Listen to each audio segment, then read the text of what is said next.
دەبێ بڵین تاقیکردنەوەی سەری ساڵ بەرهەمی ساڵێکی ڕەبق بۆ ئەم قسێ دەڵێم بۆی لە ئەوەڵی ساڵە بە قوتابی بڵین ڕۆڵە وریا بە ڕۆژانە سەعی نەکردنی تۆ سەری ساڵ وەکو مار پێتەوەدا کچم کوڕە جوانەکەم ڕۆژانە سەعی نەکردن و پێنجشەمە و جومعان چاوپیان نەخشانەوەی و مانگانە نەخوێندنی و کەڵەکە بوونی بەسەرت لە سەری ساڵە ناتوانانی بەسەری ئازاڵبی و ناتوانانی نمرەیەکی بەرز بەدەست بێنێ. ئەمە خاڵی یەکەم. خاڵی دووەم گەنجە جوانەکەن کاتێککە دەڵێن تاقیکردنەوە بۆ ئاستی زانستی تۆیە. تاقیکردنەوە بەڵگە نییە لەسەرەوەی کە تۆ کەسایەتێکی خراپی، ئەمەش بخۆی خاڵێکی گرنگ و مویمە. واتە ئەگەر تۆ لە تاقیکردنەوەی خراپبووی بەڵگە نییە لەسەرەوەی خراپی، بەڵگە نییە لەسەرەوەی کە کەس خۆشتی ناوێ، بەڵگە نییە لەسەرەوەی کە تۆ ناشبی بە کەسێکی سەرکەوتوو، بەڵگەش نییە لەسەرەوەی کە مامۆستا ڕقی لە تۆیە. ئێوە نییە ساڵانە بینیمانە تەلەبەی خۆی کوشتوەڵا لەبەروی لە داخی مامۆستا فڵان دەرەجەی نەداوە پێم. ئێوە نییە بە لێکدانوەیەکی زۆر هەڵا کچێک وەڵام محاوەرەی کردووە سوتاوە لەبەروی لە دوو دەرس کەوتووە.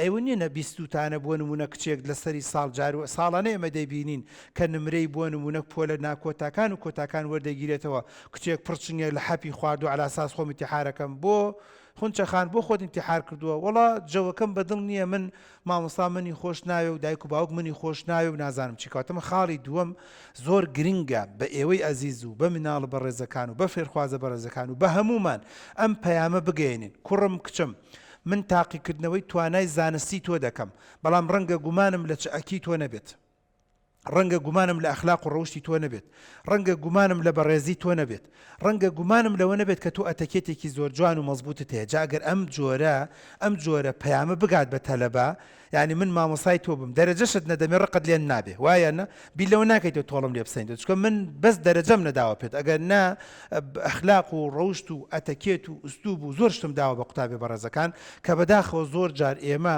کە مامۆستایەک دەرەجە نادا بە تەلەبێگری تەلەبەکاڵێ بیکوژم تەسکینی دڵم نە بەس لە ڕۆژێکا بۆم ڕێ بکەوێت نییە وای لێ بکەم فلان کەمە بە شەرتی لێکدانوێکی زۆر هەڵەیە.